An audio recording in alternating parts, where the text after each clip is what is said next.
Louvado seja o nome do Senhor por estarmos aqui. Coisa boa estar na casa do Senhor, né? Eita, nós! Canta louvores, exalta. Uns dá uma requebrada assim, né? Outros é mais durão. Aí a gente vem e participa da mesa do Senhor, coisa gostosa. Culto é bom demais. Você pode estar do lado do seu irmão aí também. Dá uma olhadinha para quem está do seu lado. Eu sei que tem as duplinhas, os casaizinhos e tal. Você sabe quem está do seu lado. Mas mais no fundão talvez não. Fundão também misturado. Você olha para o seu lado assim, dá uma paz do Senhor para o teu irmão do lado. Cumprimenta ele, fala: meu amado, minha amada. Deus te abençoe em nome de Jesus. Aí, olha para trás também, se for o caso, você já está conhecido. Olha para trás, para frente. Cumprimente seu irmão, fala: que bom estar com você. Deus te abençoe. Isso. É bom estar com você. É muito bom estar com vocês, nossos queridos irmãos que nos visitam, família. Visita nada, daqui a pouco é carteirinha carimbada, hein? Em nome de Jesus, tá bom? Louvado seja o Senhor. Eliette também, já vamos carimbar logo, né, Eliette? Glória a Deus. Amém. Tem uns irmãos que vão chegando assim, meio que visita, mas passado um tempo, cadeira cativa, né? Louvado seja o Senhor. Deus tem feito a obra dele no meio do seu povo. Convido os irmãos a abrir vossas Bíblias no primeiro livro, Gênesis capítulo 26.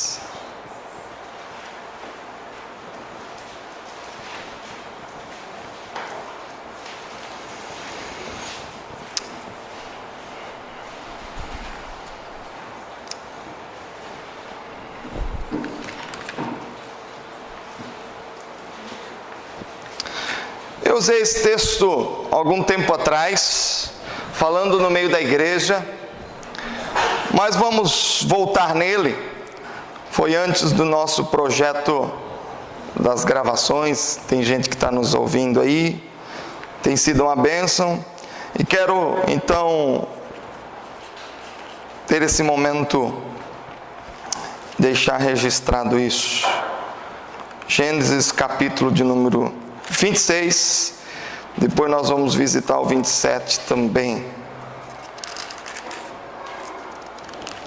26, 34 e 35. Gênesis 26, 34 e 35. Diz o texto assim: tendo Esaú 40 anos de idade, tomou por esposa a Judite, filha de Beri, Eteu, e a Basemate, filha de Elon, Eteu. Ambas se tornaram amargura de espírito para Isaque e para Rebeca. Deus que nos abençoe na leitura da sua palavra. Eu digo que eu li esse texto voltando um pouco mais, falando dessa família, Jacó de Esaú, todo aquele embaraço que tem essa família, né? Muito interessante, porque esse texto nos mostra um relacionamento familiar que dá para tirar exemplo para todo mundo, como pai, como mãe, como filho, e no relacionamento entre irmãos. É uma história muito boa para ser trabalhada como família. Então, vale a pena olhar com bons olhos, bem detalhado, para esse texto. No meu curso em Londrina, tem uma indicação de um livro chamado De Bênçãos a Traições, Carlos Catito, um professor que foi professor meu lá em Joinville, ele é de Curitiba, e fera do assunto sobre família, e eu recomendo esse livro. Se você achar, empreste, porque eu não estou conseguindo nem comprar. Esse livro é para eu ler, mas eu não consegui ler porque eu não consigo achar para comprar, está esgotado, e está difícil encontrar esse livro abençoado. Mas retrata toda essa história desta família. Família de Isaque e Rebeca foi marcada por amarguras. devido a contendas entre seus pais, filhos, Esaú e Jacó, e depois a desobediência de Esaú se casando com mulheres de outros povos, que levaram outros deuses. E nesse versículo que nós lemos, Esaú trouxe amargura para sua casa, para os seus pais. O que vem a ser amargura? Tema de nossa palestra dessa noite, dessa meditação: uma família sem amarguras, ou uma família curando as amarguras. Diz o texto do verso 35, ambas essas noras e a atitude de Esaú se tornou amargura de espírito para Isaque e para Rebeca. Complicado isso. Amargura é sinônimo para grande tristeza, decepção, ódio e ira. Coisas que machucam a alma. Hebreus 12:15 fala dessa raiz de amargura que perturba e contamina. Deuteronômios 28:18 fala da questão da erva amarga, que são palavras similares no texto bíblico. E Deuteronômio 32:32, vinhas amargas e venenosas, coisas que fazem mal, coisas que, se forem provadas, matam. E a amargura na alma deprime, mata, estraga uma família. Precisa ser tratada, precisa ser curada. É preciso tirar a amargura do meio de nossas famílias. Primeiro, curando a amargura do coração do marido. E eu quero pedir a ajuda do texto de Colossenses. Então nós vamos tirar esse tema aqui em Gênesis, tendo a história de Esaú, Jacó, Rebeca, Isaque como fundo para nós, mas nós vamos visitar o texto de Colossenses 3. Vamos lá para o Novo Testamento.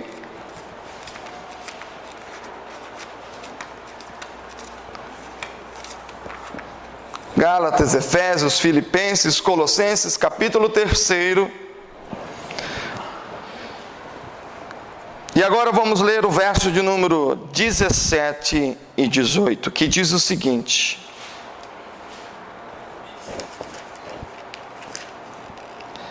e tudo o que fizerdes, seja em palavra, seja em ação, fazei em nome do Senhor Jesus, dando por ele graças a Deus Pai. 18. Esposas, sede submissas ao próprio marido, como convém ao Senhor. Curando a amargura do coração do marido.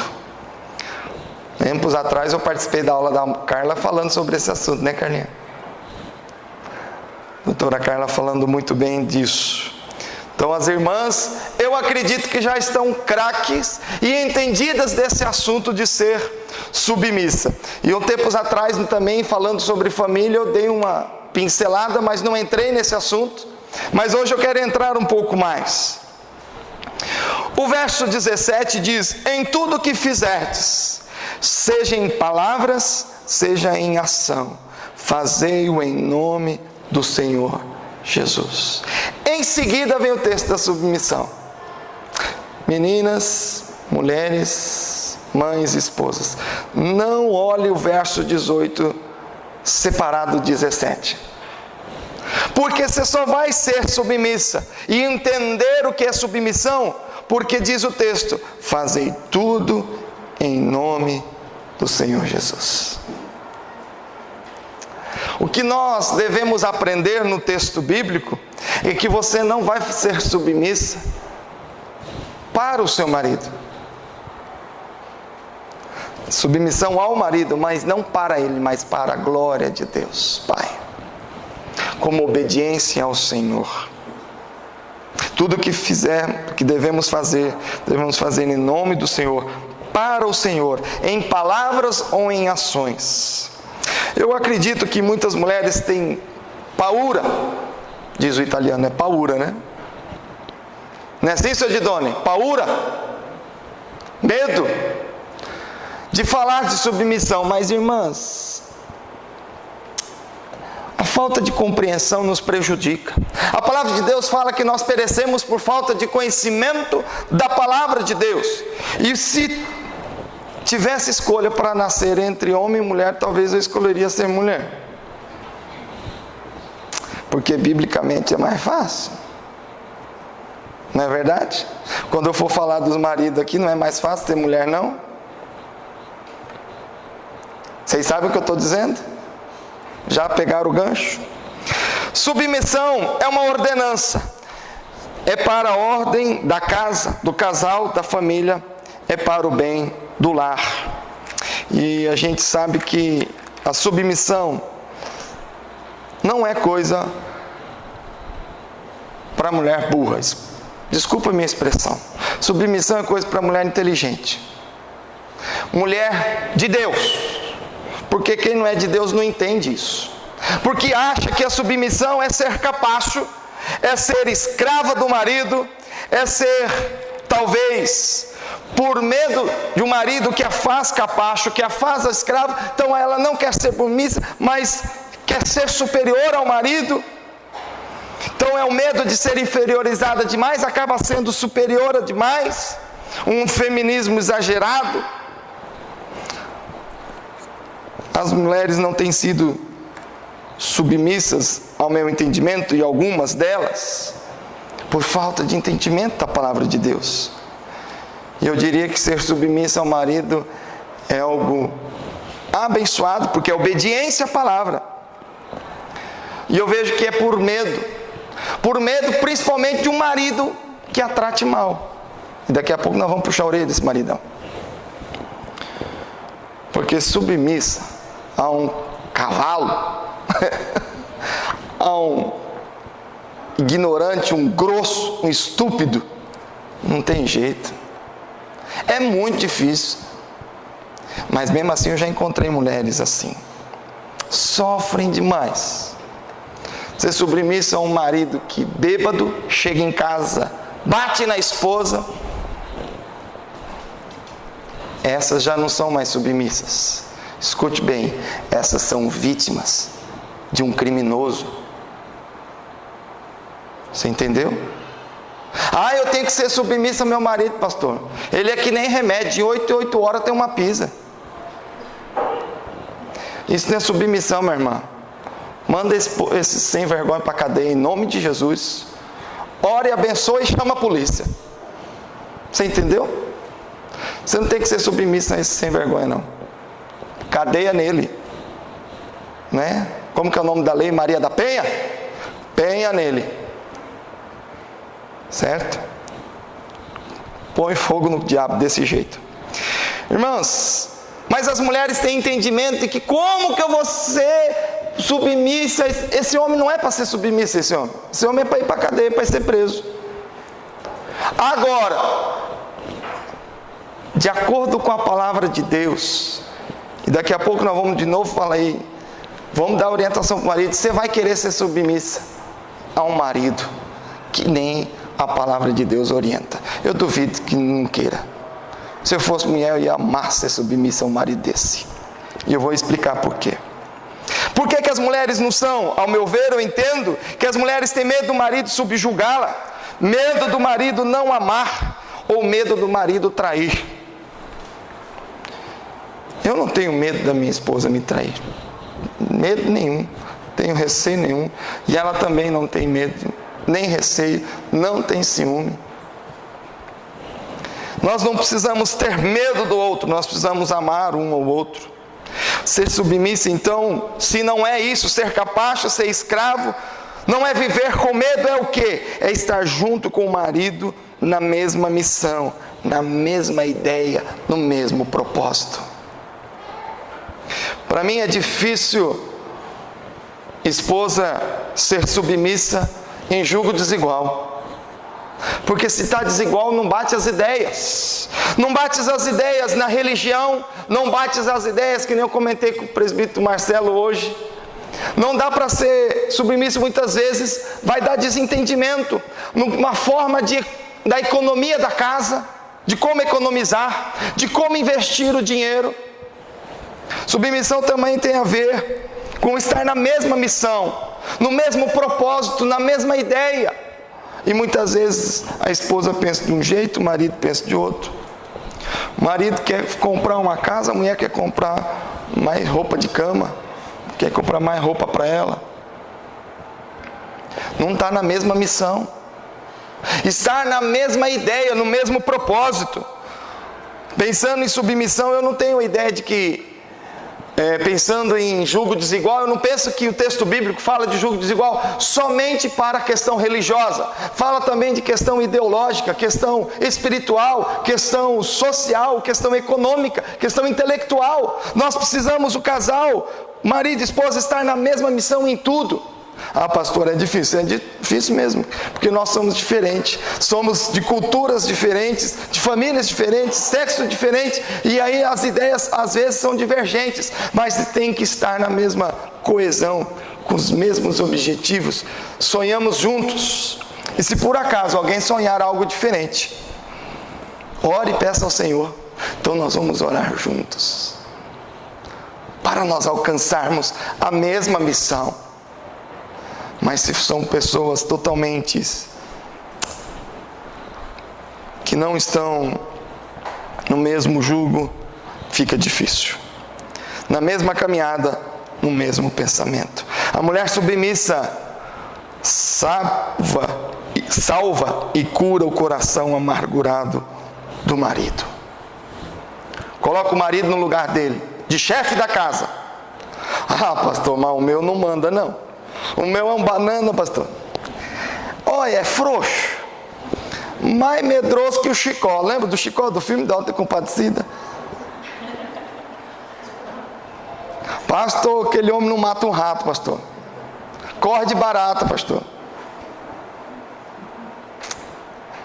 Você está entendendo? Aí a mulher tem que tomar o posto de marido, é complicado. Mas se esse marido toma a postura, pega o cajado de sacerdote do lar, pega o cajado também para matar o rato, para matar a barata, né? Toma o seu lugar. A mulher falou: ô, esse marido, meu herói, olha que homem bom, Jesus. Pula no colo e à noite faz uma festa.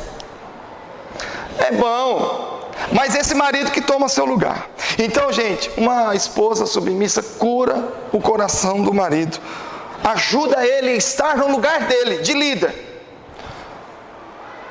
Você já foi gerente de algum lugar? Já teve alguma autoridade? Seja na igreja, e alguém ultrapassou a sua autoridade? Aconteceu isso em reuniões com alguns amigos, e um tinha a incumbência de buscar um patrocinador para um evento. Dentro daquela comissão, um amigo nosso foi designado a buscar aquele patrocinador. Mas um outro amigo, um segundo, tinha também conhecimento com aquele patrocinador e foi falar direto. Mas a comissão tinha designado o número 1 como responsável. Mas o número 2 se achou no direito por ser amigo e foi lá conversar com o patrocinador do evento. E o número 1 falou: mas peraí, quando eu cheguei lá a coisa já estava caminhada, eu já tinha conversado, e eu fui lá de trouxa, cortou a autoridade que foi dada ao número 1. Ele tinha o dever de ir, mas não foi porque o outro foi antes. Não foi por causa da incapacidade ou negligência. Então, quando você é tirado do seu dever, você fica impotente. Mas qual é o meu lugar aqui? O que eu devo fazer? Qual é a minha posição? Qual é a minha função? O homem que quer exercitar a sua função de liderança, ele tem que exercer, não pode ser tolhida. O segundo aspecto, nós devemos buscar a esposa, curando a amargura da esposa. Nós, maridos, temos o dever de curar as amarguras, caso venha acontecer, no coração dessa mulher. Colossenses capítulo 3, verso de número 19 diz: maridos, amai vossa esposa e não a trateis com o quê? de novo apareceu essa palavra. Irmãs, por isso que eu disse que é mais fácil ser mulher no relacionamento. Maridos, amai vossa esposa e não a trateis. O texto de Efésios fala: marido, amai vossa esposa assim como Cristo amou a igreja e deu sua vida por ela. Meus irmãos, desde pequenininhas as meninas sonham casar com um príncipe encantado que vem no cavalinho. O que quer dizer isso no inconsciente das meninas? Eu quero um herói, eu quero alguém que venha me salvar, eu quero alguém forte, quem vem que me dá. Mulher que é mulher gosta de que marido que dá segurança. Eu lembro de uma cena de uma novela que já acabou, e quando um rapaz teve um problema, um conflito, ele pegou a esposa e falou assim: espera aqui, esse problema eu resolvo, você é a minha esposa, eu te amo, eu vou resolver, e vou assumir os seus problemas. Eu lembro que a minha esposa olhou para aquela cena, ai que lindo,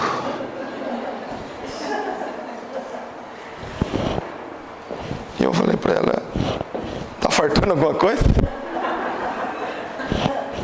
E eu não faço isso? Ela disse: mais ou menos.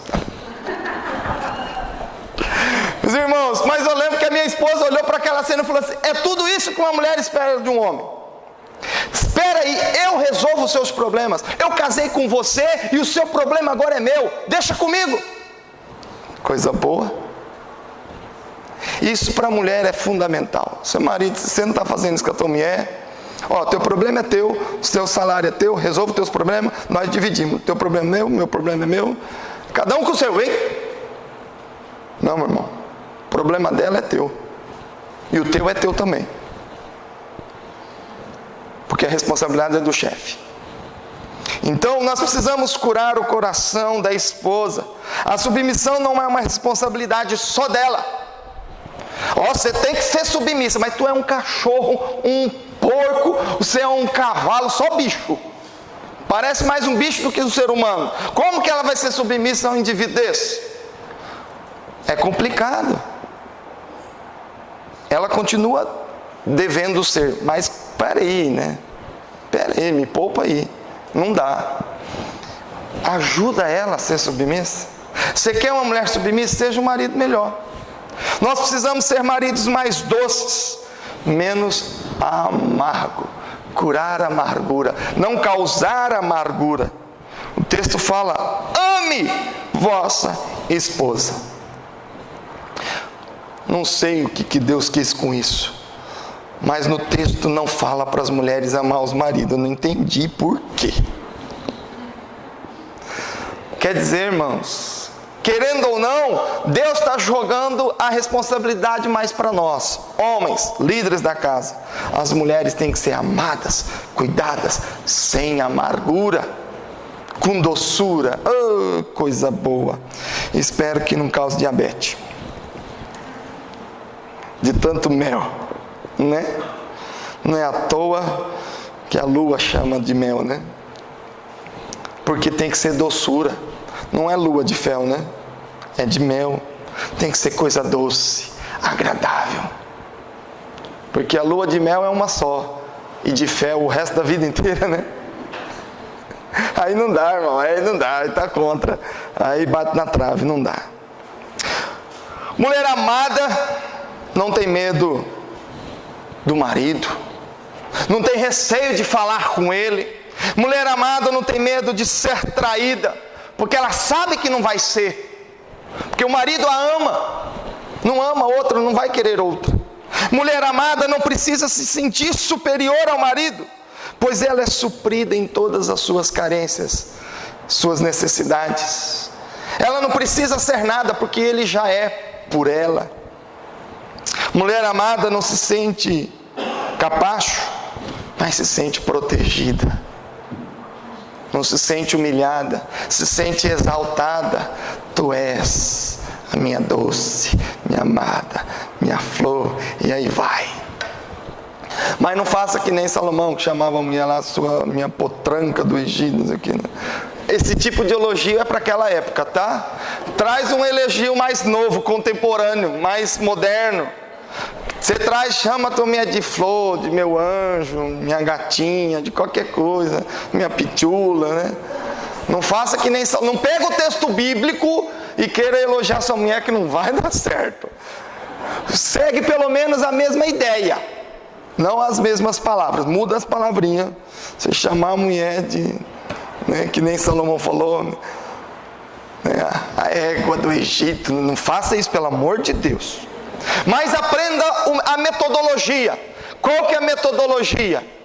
Elogiar. O que ele tinha de mais exuberante no seu palácio, além do ouro e tudo mais, né? Uma grande paixão pelos cavalos, que era o grande veículo da época, era através das bigas, das charretes, dos cavalos, e continua sendo um animal bonito até hoje, né? Chama de Ferrari, pode ser, uma Lamborghini, né? Minha BMW compacta de alta potência, né? Não é BMW compacta que tem uma assim? Meu perfume francês, pequenininha, mas custa caro. Mas é assim, tem que trazer um elogio contemporâneo, né? O texto bíblico você muda a palavra, mas a ideia é a mesma. Marido que ama e cuida com carinho, sem amargura de sua esposa, elimina o azedume, a amargura do seu coração. Marido, amai muito bem vossa esposa. Cuida dela, e ela não vai ser amarga contigo. Ela não vai ser mulher goteira, rixosa, que vai te perturbar, mas ela vai ficar agradecida a Deus pelo marido que tem. Irmãos, ajude a mulher a ser submissa.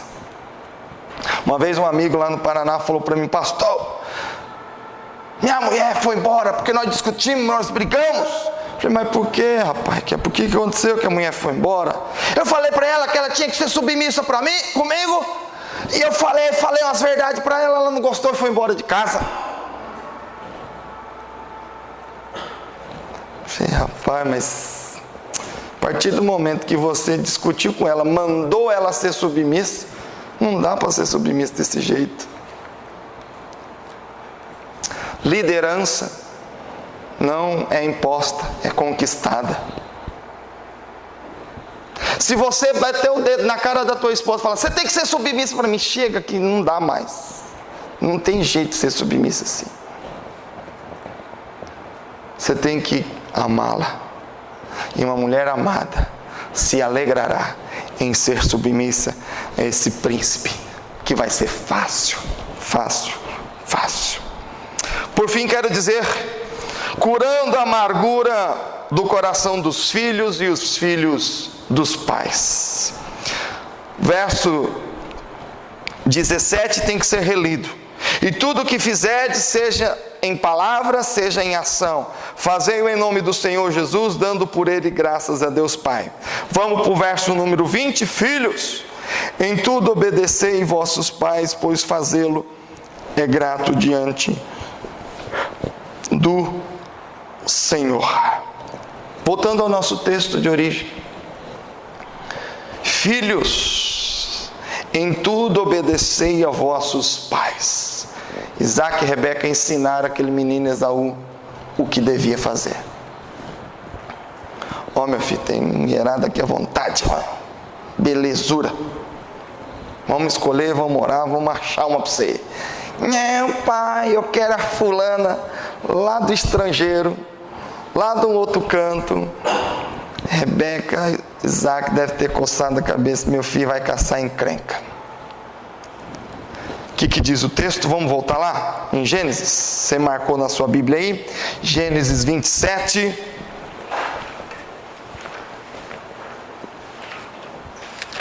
Gênesis 27, o verso 26, 34 e 35, diz o seguinte, só o 35.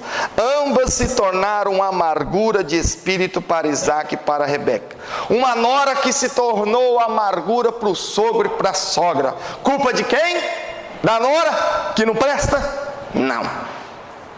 Do filho, cabeça dura, desobediente.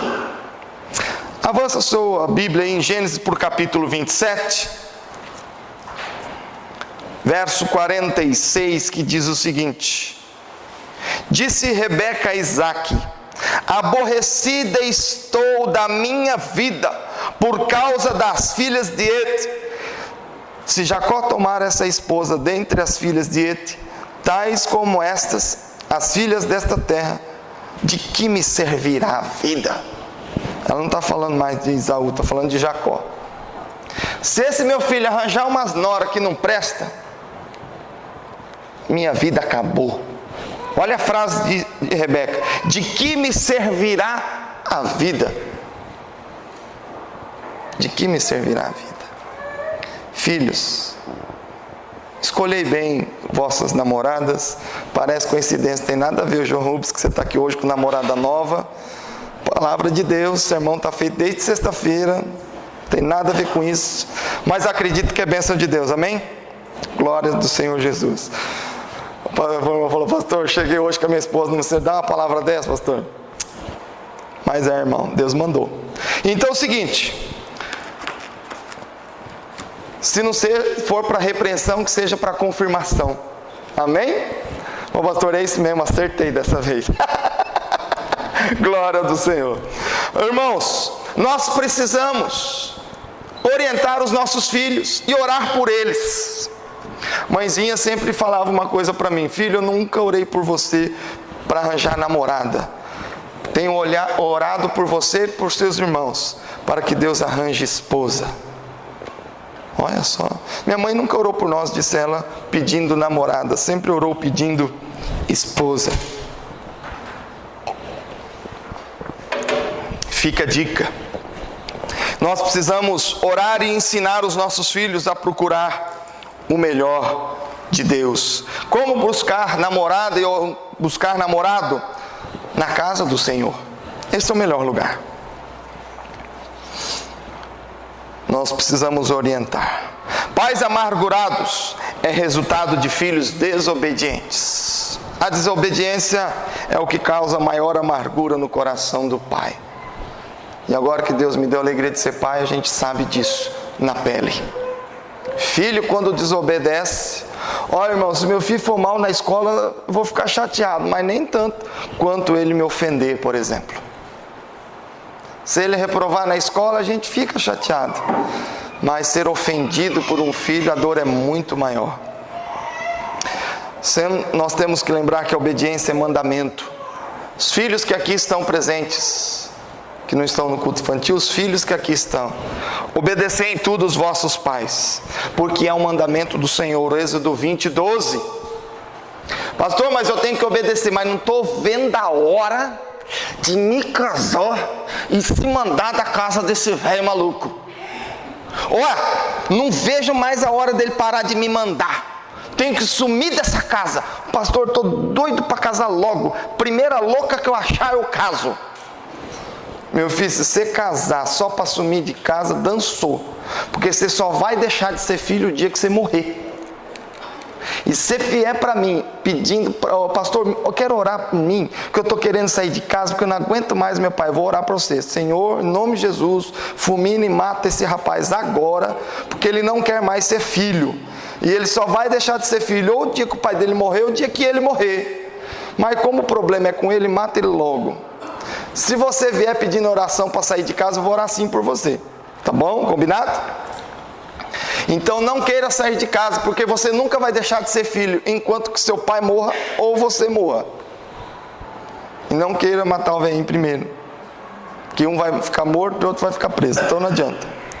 Meus irmãos, nós vamos dar obediência aos nossos pais enquanto Deus nos der vida. É um mandamento do Senhor. Não é casando que você deixa de ser filho. Não é. Os irmãos casados concordam com isso? Você é casado, já tem seu filho, mas você ainda tem obediência ao seu pai que adulto. Enquanto Deus der vida a ele, obedeça aos pais. Ah, pastor, mas eu já sou dono do meu nariz, sou casado, maior de idade. Verdade. E a sua responsabilidade agora é maior, não só como filho, mas como pai também. Porém, a palavra de Deus fala: honra pai e mãe. E não diz até quando. Honra pai e mãe. Se você está querendo sair de casa para deixar de honrar teu pai e tua mãe, jamais. Obediência, perdão, quero fazer uma correção. Obediência você deve ao seu pai enquanto você mora no mesmo teto que ele. Enquanto você está na submissão da autoridade dos pais, na tutela dos seus pais. Porém, o dia que você sair de casa, assumir a sua família, a obediência deixa um pouco de lado, mas a honra nunca vai acabar. Honra filho, honra pai e mãe, é um mandamento para toda a vida. Se você não quiser mais honrar seu pai e tua mãe, morra. Quando os pais causam amargura nos filhos, quando? Um escritor na área da família, do Collins, diz o seguinte: quando os pais causam amargura no coração dos filhos, porque os filhos causam amargura no nosso coração quando desobedecem, mas os pais têm causado amargura no coração dos filhos, e eles falam: da onde que esse menino fez isso? Com quem ele aprendeu? Com tu. Quando provocamos nossos filhos, para não provocar a ira dos vossos filhos. Quando maltratamos fisicamente, e não é a palmadinha, é maltrato mesmo, violência. Um pai que violenta fisicamente o seu filho, infelizmente tem até abuso sexual. O que vai acontecer no coração desse menino, dessa menina? Um estrago que não tem tamanho. Plantou amargura. Abuso psicológico, humilhando o seu filho na frente dos outros. Meus irmãos, correção de filhos, e eu já cometi esse erro, talvez até na sua frente, aqui na igreja, infelizmente, eu já me peguei nesse erro, corrigir nossos filhos na frente dos outros, é um erro. Eu já cometi isso, quem nunca cometeu, né? É complicado, nós devemos educar em casa, não cometa esse erro, é ruim, é péssimo. Negando suas necessidades. O pai acha que só ele tem necessidade, o filho não tem. O filho tem a necessidade de brincar, tem necessidade de estudar, obviamente, mas tem a necessidade do lazer. Ele necessita da companhia de você, meu pai, e você, minha mãe. Ele tem obrigação de estudar, tem obrigação de obediência? Tem, mas ele tem uma necessidade tremenda de carinho, de afeto, e às vezes não damos. Negligenciamos o abraço, o beijo, negligenciamos o afeto, só queremos a obediência. Ele é filho se obedecer, beleza, mas não é só isso. Ele tem deveres, mas também tem direitos. Quais os direitos que o filho tem? De um pai presente, de uma mãe que cuida, de um pai que brinca de carrinho. Vrum, vrum, vrum. Vamos, meu filho, brincar. Chega do trabalho, joga o sapato fora, que não acerte a testa da mãe, mas joga o sapato fora, põe o short e vai brincar com esse moleque, vai se lambuzar de lama. Não é verdade?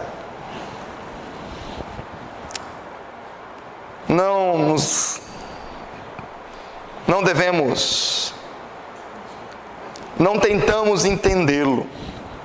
Entender as crianças é fundamental. Ô filho, não te entendi, vai para lá. Ele quer falar, escute, dá ouvido para eles.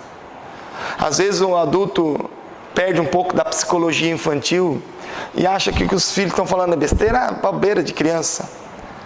Bobeira para você, adulto, ouvir uma criança, mas a criança está falando como criança e ela quer ser ouvida. Nós temos que entender o que se passa na cabecinha deles e ouvir conforme eles e responder no jeito deles.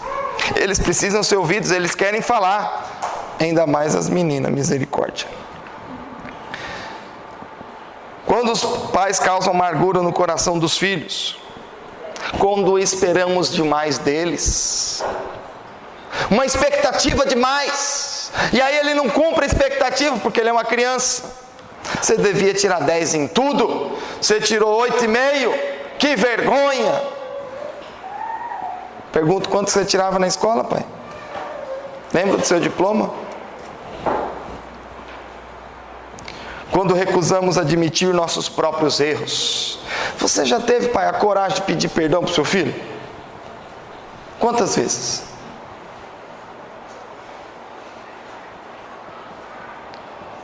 Um dia eu dei um corretivo no Emanuel e não era para dar nele, era para dar na Helena. A Helena ficou quietinha. E eu catei o Manu.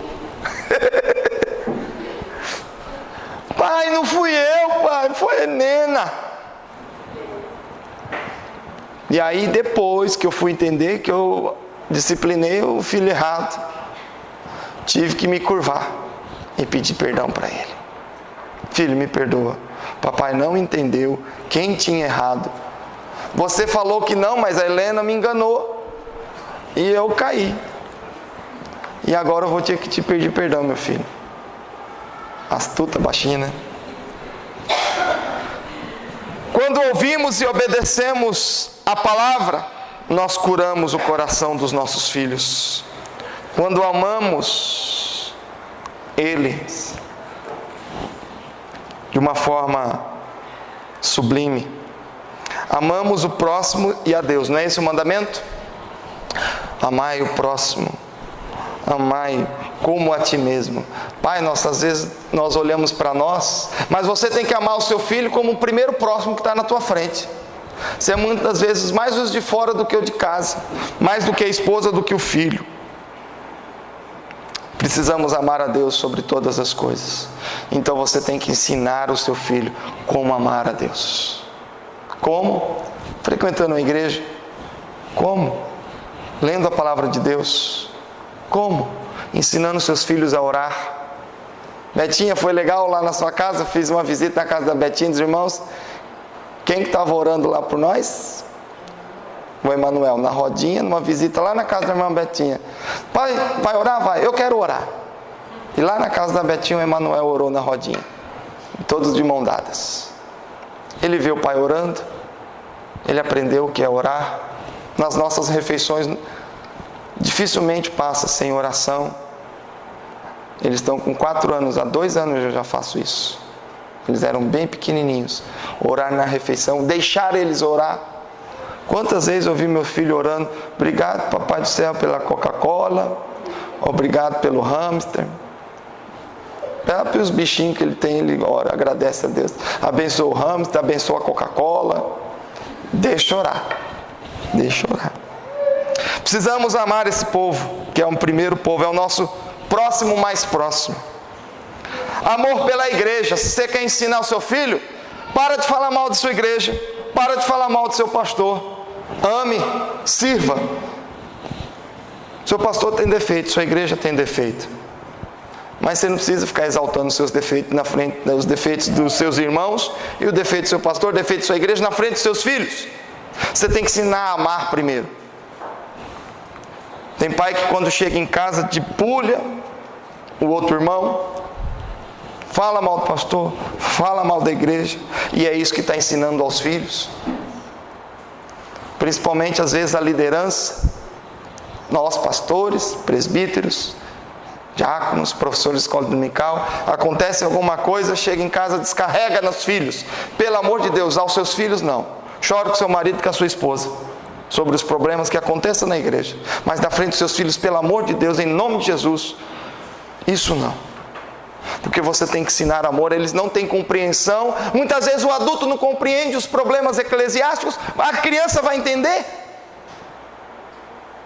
As crianças, por favor, isentes desses problemas eclesiásticos, os problemas no meio da igreja que existem, nós sabemos disso. Ah, porque falando de tal não falou comigo. Ah, porque o outro lá não sei o quê. Ah, o pastor falou um negócio que eu não gostei. Depois vem os seus filhos pegando raiva de igreja. Ah, eu vou com o filho na igreja, meu filho não quer mais ir. Lógico, um lugar que deve ser ruim, você só fala mal daquilo, não vai querer ir mesmo. Ame e ensina a amar. A maior necessidade que teu filho tem, que seja suprida pelos pais é o amor. O amor por ele e o amor ao próximo. Saibamos amar, não com exagero de correção física, não com superproteção, não com excesso de liberdade e não com ausência de correção. Sobre superproteção e ausência de correção aos filhos, nós temos que lembrar do sacerdote Eli, de Rebeca com Jacó e com Esaú, filhos superprotegidos. E aí os pais querem dar tanto amor que esquece da disciplina, quer dar tanto amor que bajula quando faz coisa errada. 1 Samuel 2,12, os filhos de Eli não se importavam com as coisas do Senhor, não queriam saber de Deus, não queriam ser obedientes a Deus. E o que ele fez? Nada. 1 Samuel 2,12, 1 Samuel 2,28. Eli, diz o texto, 2,29, honra mais o filho do que propriamente a Deus. Superproteção. Era mais voltado a amar e se dedicar ao filho do que a Deus. Mas o mandamento é primeiro amar a Deus sobre todas as coisas. Então você tem que amar mais a Deus. Como que ama o seu filho? Amando a Deus primeiro. Porque se você não tiver Deus no coração, você não vai transmitir Deus ao seu filho. Nós precisamos parar de super proteger e apenas proteger. Não é a não correção. Passou em nosso tempo que os pais batiam à vontade nos filhos. Mamãe já me disse uma história e eu vi lá em casa que ela guardava um rabo de tatu que o vô batia nela. Imagina. Mariquinha, já apanhou de rabo de tatu? Meu vô era caçador de carteirinha mesmo. Eu tenho a carteirinha do meu vô de caçador. E a minha mãe apanhava de rabo de tatu. Devia doer demais da conta. Eu acho que assim é um pouco exagero. Mas eu cheguei a apanhar dessa minha mãe, que apanhou de rabo de tatu. Ela batia de mangueira. Essa mangueira de borracha é o que tinha na frente e ia. Flap! Já apanhei de tudo. Que dos 3 que tinha em casa, o pior era eu. Meus irmãos, mas não faltou pisa, mas também não faltou amor e ensino da palavra de Deus. A ausência de correção, ao meu ver, é pior do que até poucos excessos. Para concluir, uma família sem amargura é consequência de amor e temor a Deus.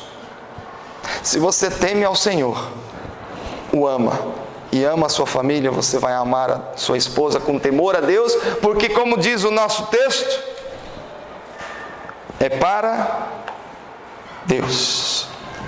Texto de 20.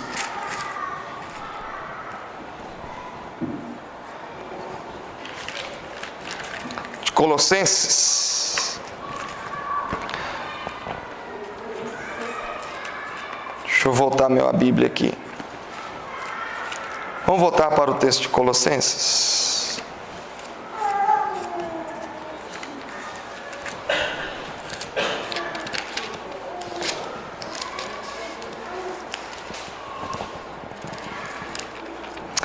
E tudo o que fizerdes, seja em palavra e seja em ação, fazei em nome do Senhor, dando por Ele graças a Deus Pai. Marido, amai vossas esposas como Cristo amou a igreja, dando a Ele graças a Deus pela esposa que tem. Esposas, sede submissas, esteja na mesma missão, esteja no mesmo pensamento, esteja no mesmo conhecimento, dando a Deus graças ao Pai pelo marido que você tem. Filhos, dê graças a Deus pelo pai e pela mãe que você tem.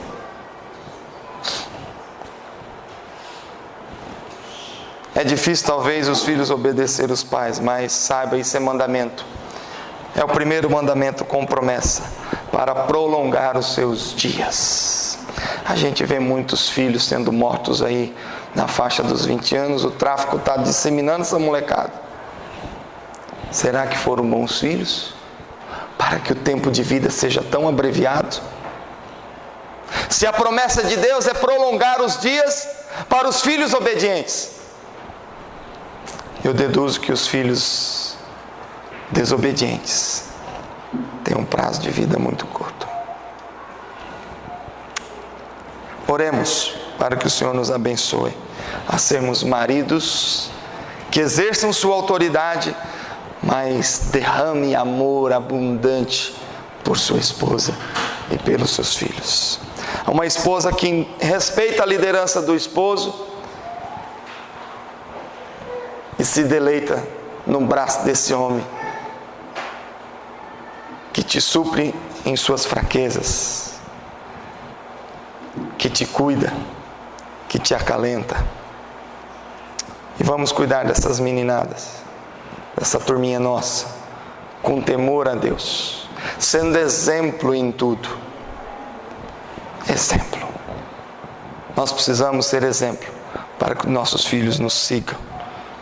Amém?